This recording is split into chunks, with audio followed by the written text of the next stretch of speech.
Watch this till the end to see what happens next. You seriously won't believe how far this went. The first thing I noticed wasn't the new gravel. It was the silence. You know, that kind of quiet that feels wrong? Like when you walk into your own home and something small is out of place, but you can't immediately tell what. That was the feeling sitting in my chest as I turned off the engine and stepped out of my truck after a 2-week trip. The air smelled different too. Dustier, disturbed. My boots hit the ground, crunching against something unfamiliar, and that's when I looked down. Fresh gravel. Gray, sharp-edged, recently poured, covering what used to be my driveway.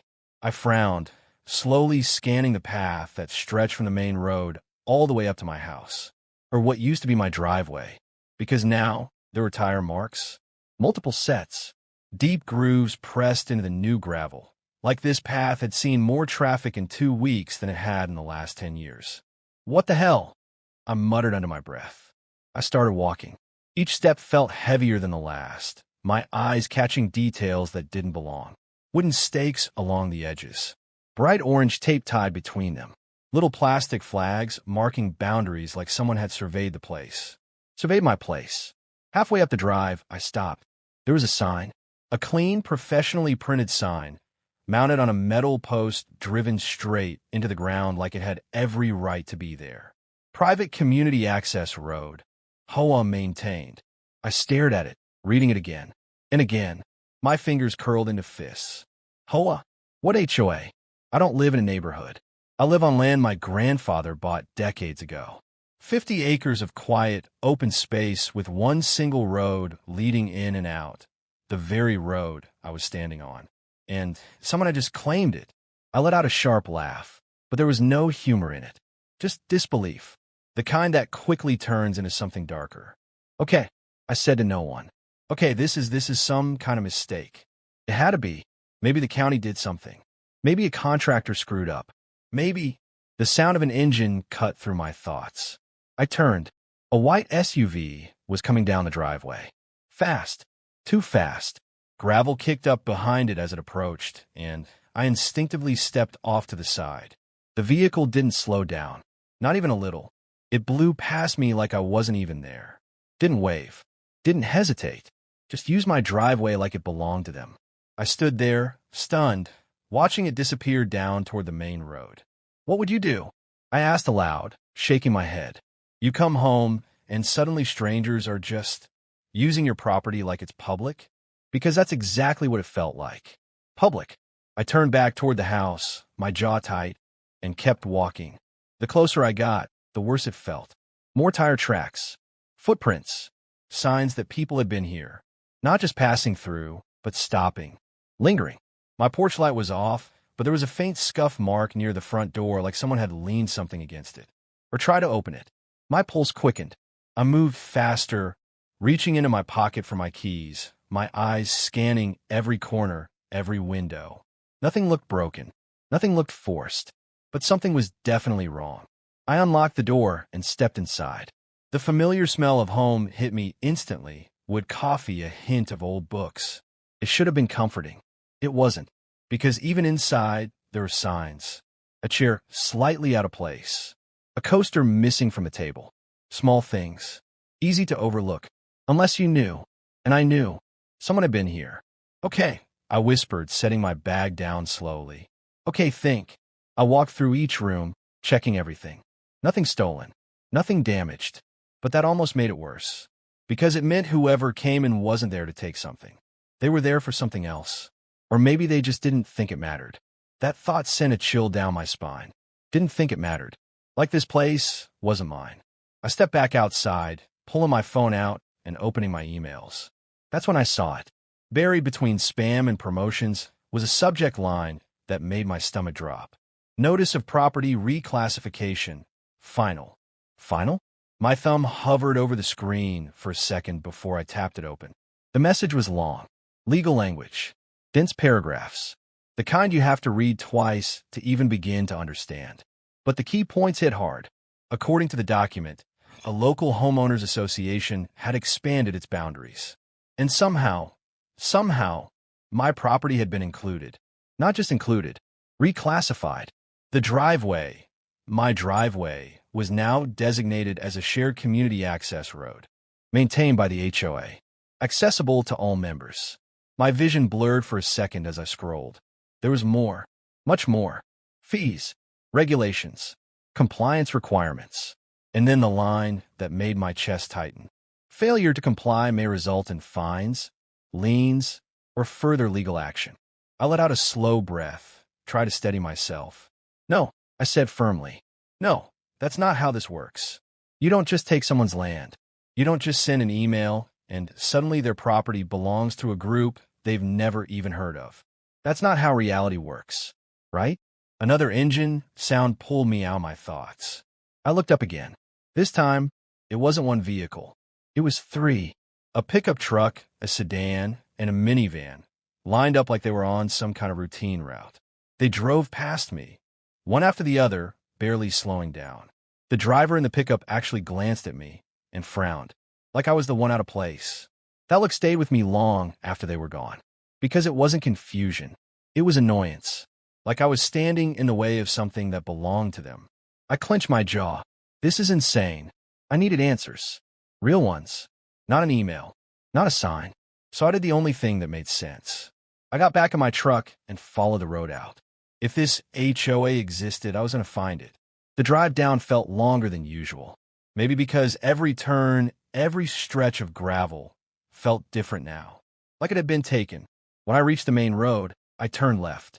A few minutes down, I saw it. A newly installed sign at the entrance of a nearby development.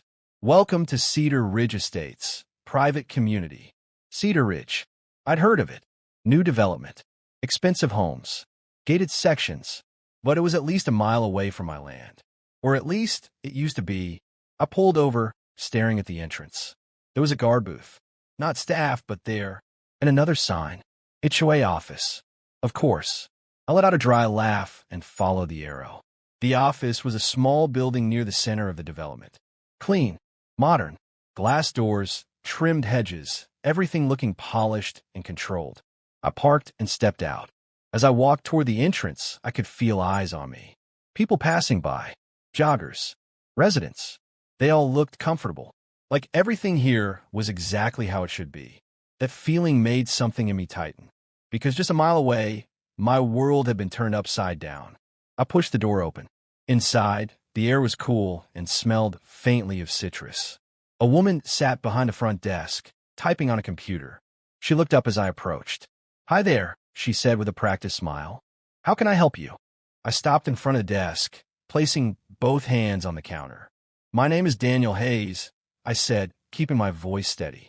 "And I think your HOA just sold my driveway." The smile didn't fade, but something behind her eyes shifted. "Let me check on that for you," she said calmly. She turned to her computer, typing quickly. The seconds stretched. My heart pounded. Then she stopped, looked back at me, and smiled again. "Oh," she said. "Yes. You're part of the expansion zone." Expansion zone. Like I was a piece of land on a map. Not a person. Not an owner. "What does that mean?" I asked slowly.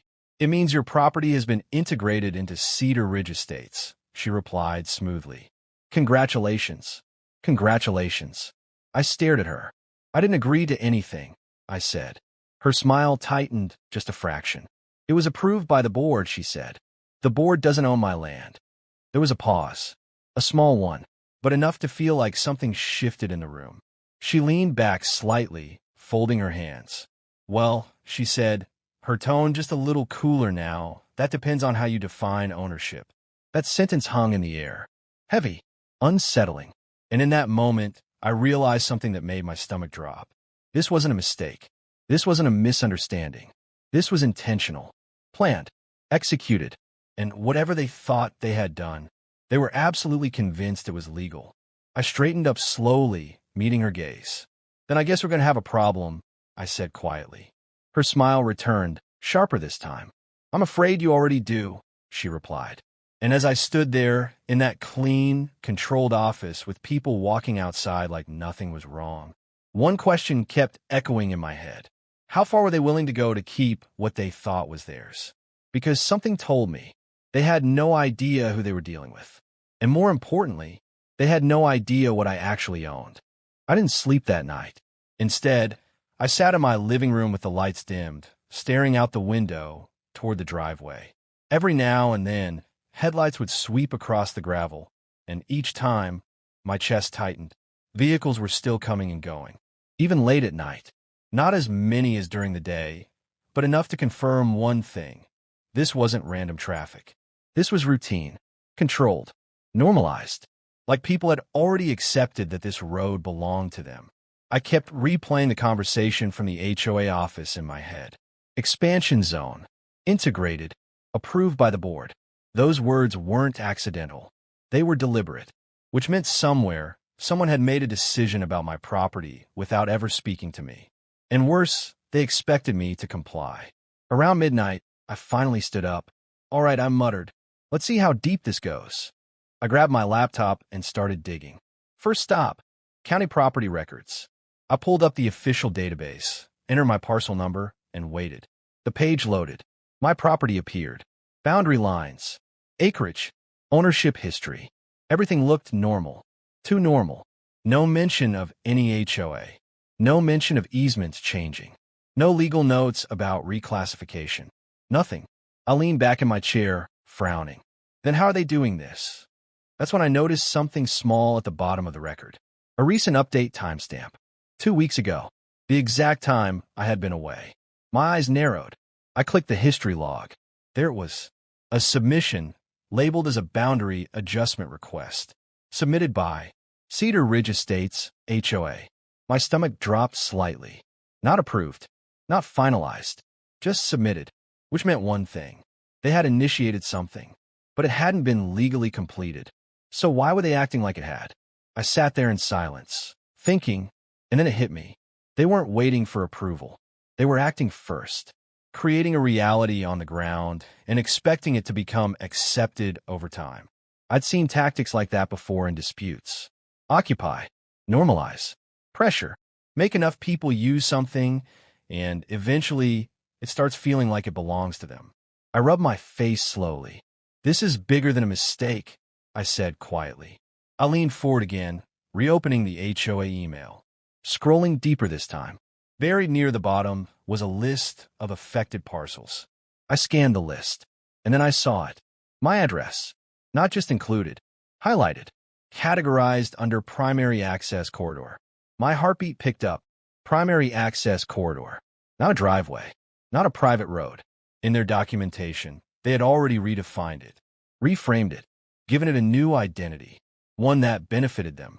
Because if something is labeled as a community access corridor, it becomes easier to justify shared use. Maintenance, control, even enforcement. I closed the laptop slowly. "This isn't just about land," I whispered. It was about narrative. Who controls the story controls the perception. And right now, they were telling a story where my driveway didn't belong solely to me. I stood up and walked outside. The night air was cool, quiet again, but not peaceful. I could still hear distant engines, occasional tires rolling over gravel. I walked down the driveway, hands in my pockets, eyes scanning the surroundings. The fresh gravel had already been compacted in some areas, smoother than before. Signs of repeated use. I stopped halfway and looked back toward my house. From here, everything looked normal, but it wasn't, because now I knew what they were trying to do. And the question that kept circling in my mind was simple. How many people had they already convinced? Because this didn't work with one person at a time. It worked with groups, communities, neighbors, people who assumed that if others were using something, it must be legitimate. I turned my attention toward the far edge of my property. Beyond the trees, there was a faint glow. Streetlights. From Cedar Ridge. Close enough to bleed into my land visually. Close enough that if someone wanted to blur the boundaries, they could. And maybe that was the point. I headed back inside and made a decision. If they wanted to act like this was theirs, I needed to understand how they operated. So the next morning, I went back. But this time, I didn't go as a frustrated property owner. I went as an observer. I parked my truck a short distance from the HOA office and walked in again. Different approach. Different mindset. The same receptionist was there. She looked up as I entered, her expression briefly flickering before settling into a polite neutrality. "Back again?" she asked. "Yes, I replied calmly. I'd like to understand the structure of the board. She nodded slightly. Of course. This time, there was no resistance. No tension. She pulled out a brochure from under the counter and handed it to me. Here's our community overview. It includes board members, governance policies, and contact procedures. I took it, flipping it open. Names, photos, roles, a structured hierarchy. President, vice president, treasurer, compliance officer. Standard. But what caught my attention wasn't the structure. It was the consistency. These weren't random individuals. They were organized, professional, aligned, which meant this wasn't some casual overreach. This was coordinated. I looked back at the receptionist. Who approved the expansion? I asked. She hesitated for a fraction of a second, then smiled again. That would be the board.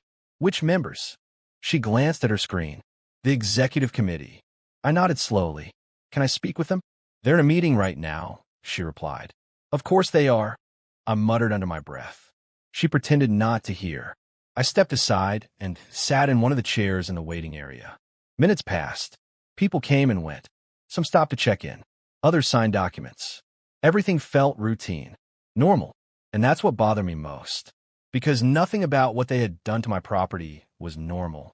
Yet here, inside their office, it was just another day. After about 20 minutes, the receptionist looked up again.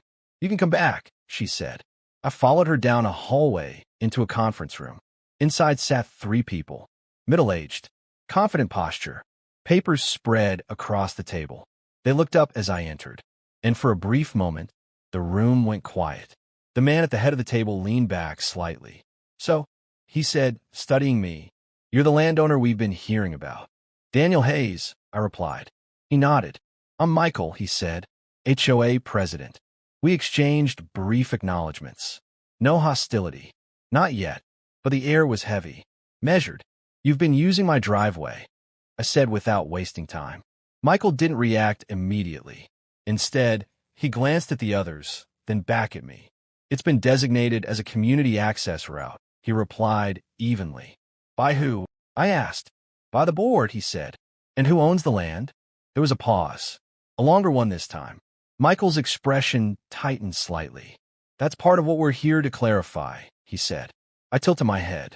Clarify? Yes, he continued. There appears to be overlapping jurisdiction. Overlapping jurisdiction.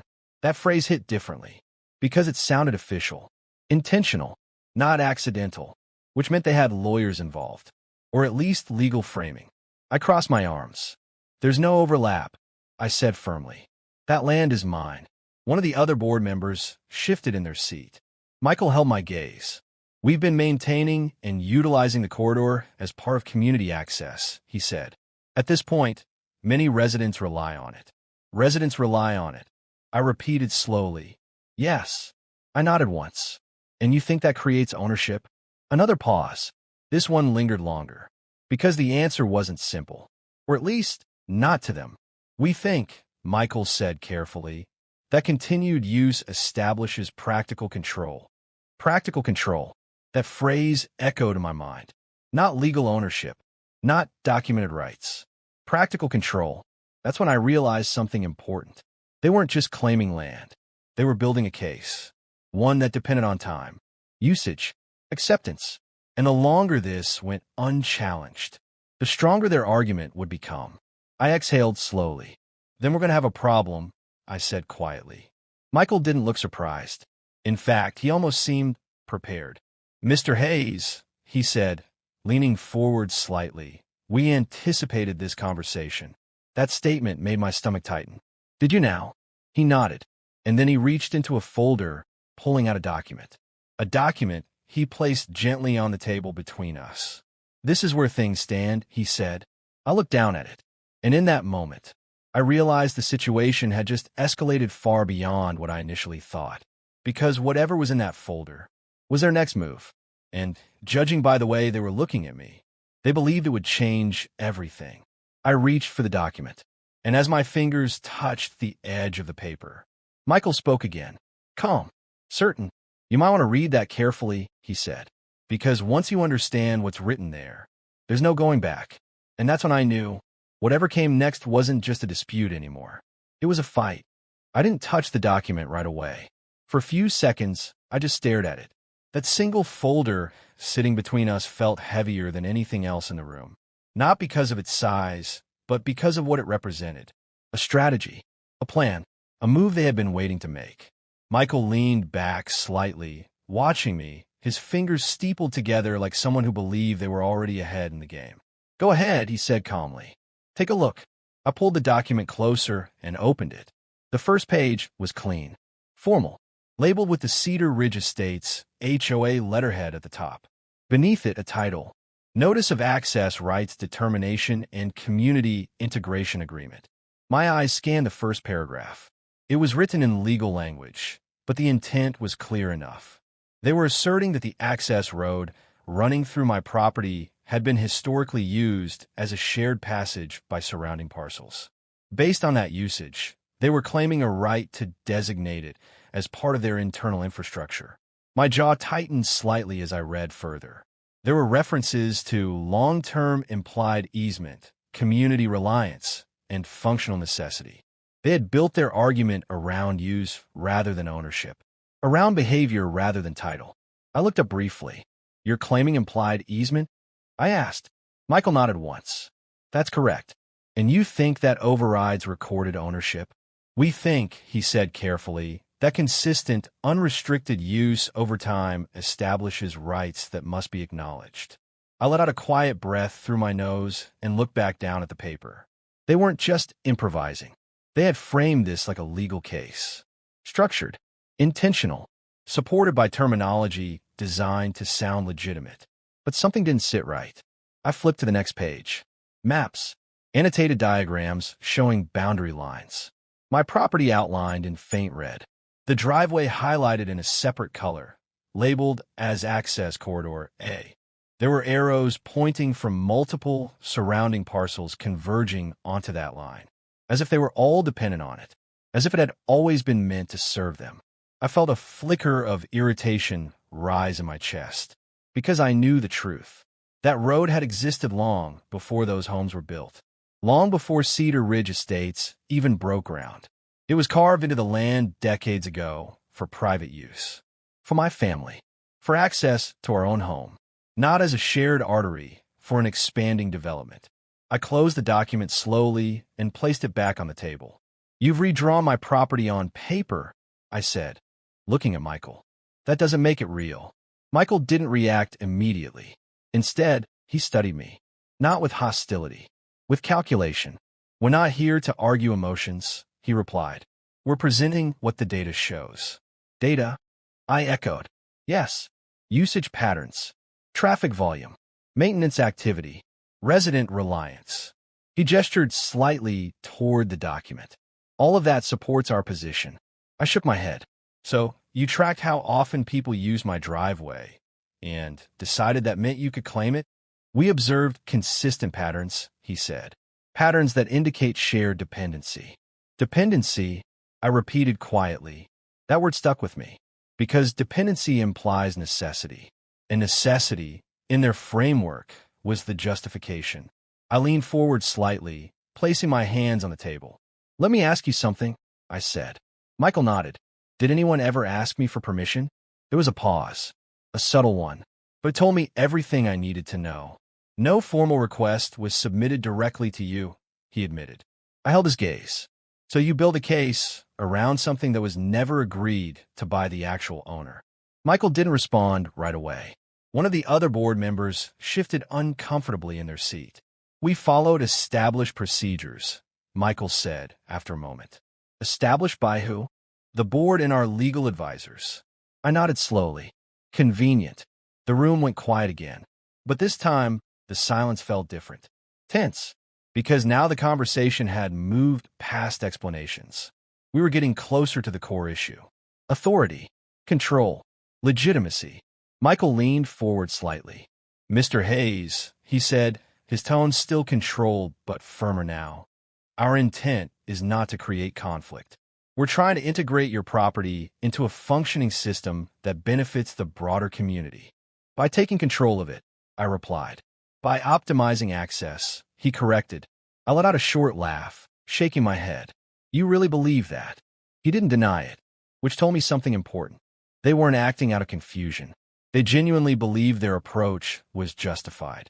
That made them more predictable and more dangerous, because people who believe they're right don't usually hesitate.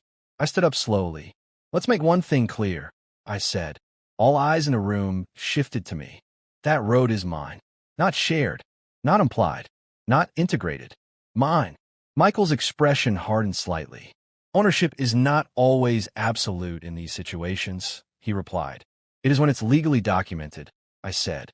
A flicker of something passed through his eyes.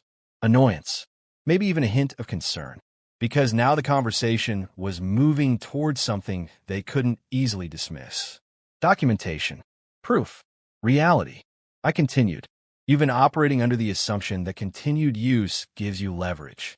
But usage doesn't override title. That depends on interpretation. One of the board members interjected. I turned my head toward them.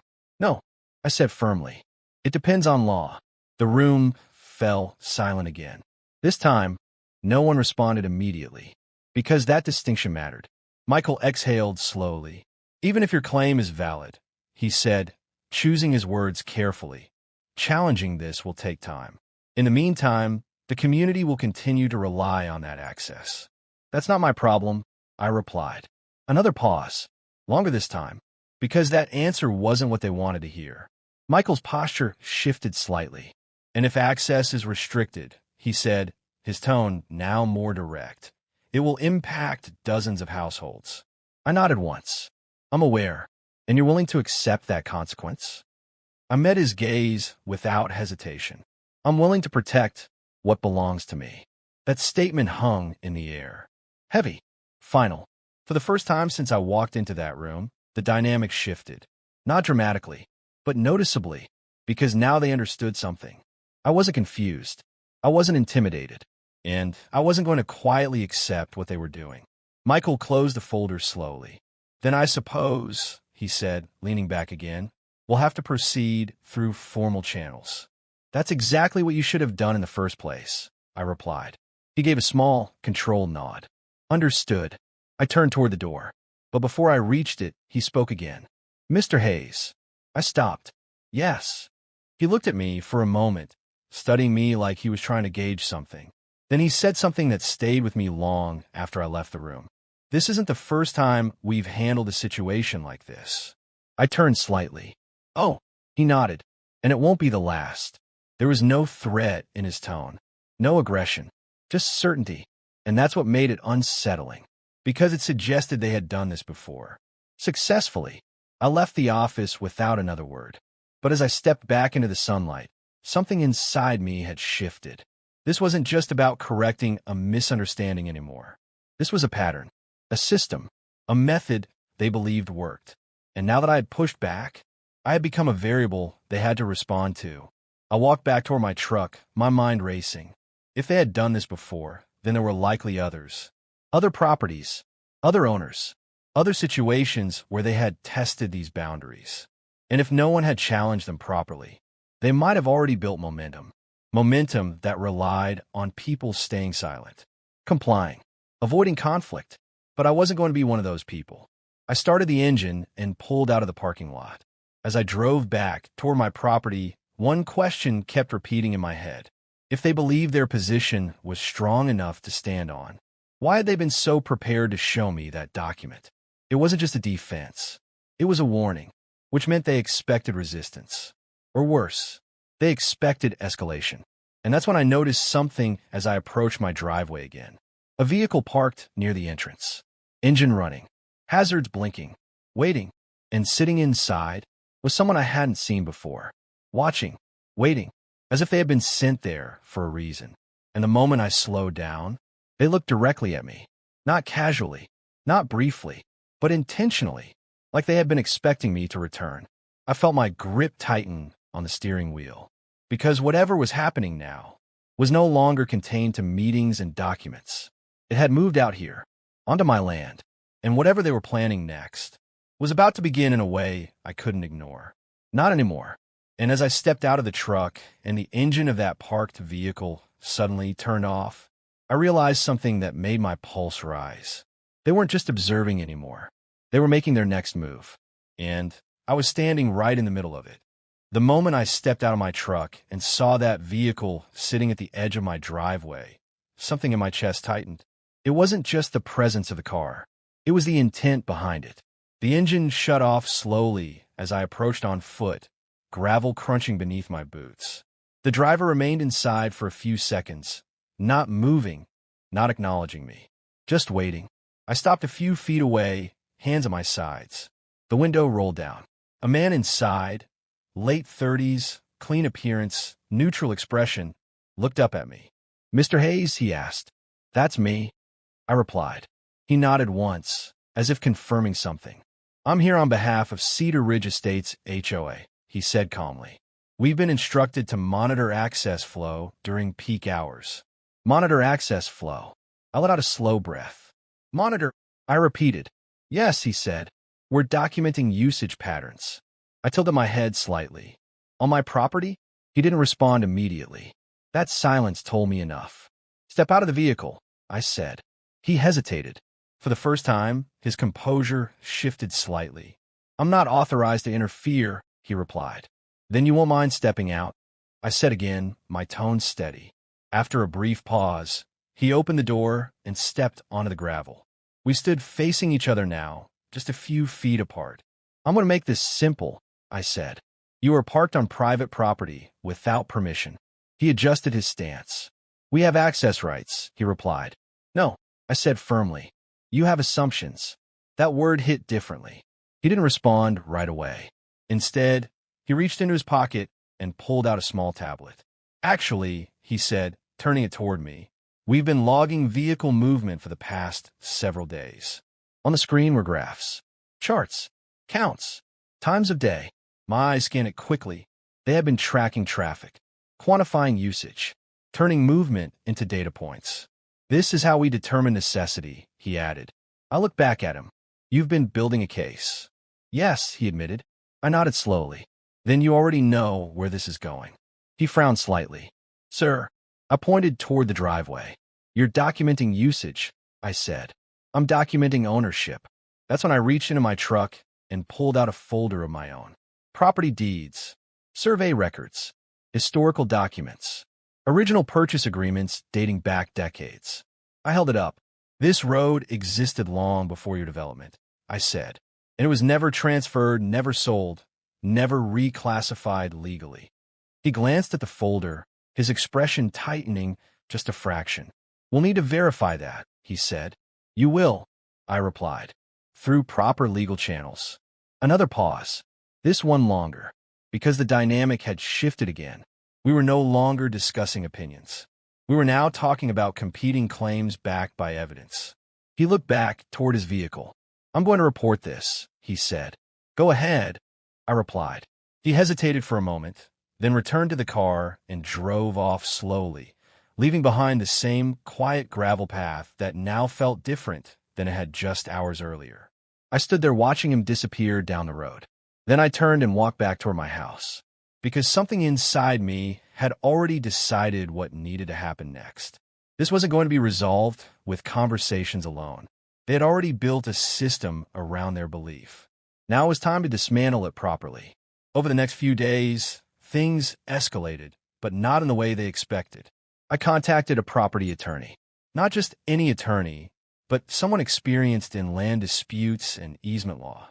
When I laid everything out, the documents, the HOA claim, the recorded usage patterns, they didn't react with surprise.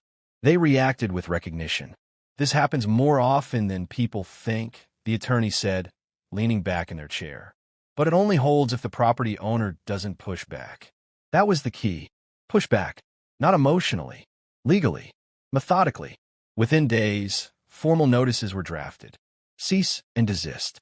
Challenge to easement claims. Requests for documentation validation. Every claim the HOA had made was now being addressed point by point. And once those notices were delivered to Cedar Ridge Estates HOA, the tone began to change. Subtly at first, then noticeably, the traffic on my driveway decreased. Not overnight, but gradually. Fewer vehicles, fewer assumptions, People began hesitating at the entrance instead of driving through automatically. That alone told me everything. They were no longer certain. And uncertainty is where their strategy started to break down. One afternoon, I stood at the edge of my driveway and watched as a car approached, slowed down, then turned around before entering. No confrontation, no argument, just hesitation. That hesitation spread, because once people realized the situation wasn't as clear as they had been led to believe, they stopped acting on assumption. An assumption was the foundation they had been relying on. Meanwhile, the HOA's internal response became more defensive. I received follow-up correspondence, more formal language, more references to ongoing review and pending verification. They were no longer asserting control as confidently. They were adapting, reassessing, buying time. But it was too late for that to work the way it had before, because now there was a record, a legal trail, a documented dispute, and that changes everything. Weeks passed. The transformation was gradual, but undeniable. The signs along my driveway were eventually removed. The orange markers disappeared. The heavy traffic that once treated the road as public began to fade, not because people suddenly stopped needing it, but because they no longer felt entitled to use it without question. And that shift came from clarity, from understanding the truth. One evening, I stood on my porch, looking out over the land as the sun dipped below the horizon. The driveway was quiet again, not abandoned, not ignored, just respected. For the first time since I returned from that trip, it felt like mine again. Not because I had fought the loudest, but because I had proven ownership the right way. Through documentation, through process, through persistence. And as the final light faded, I realized something important. They hadn't actually taken my driveway. They had tested a boundary. And for a while, no one pushed back. But the moment someone did, the illusion started to collapse. I let out a slow breath, folding my arms as I stood there. What would you have done? I asked quietly. Because in situations like this, silence often allows assumptions to grow into something far bigger than they should. But clarity, backed by proof, backed by action, that's what brings things back into balance. And sometimes, that's all it takes to stop something that never should have started in the first place. If you made it this far, take a second to like the video, subscribe for more stories like this, and drop a comment below, because I want to know what you would have done if someone tried to take control of your property like this. And remember, sometimes the biggest battles aren't about land. They're about standing your ground when it matters most.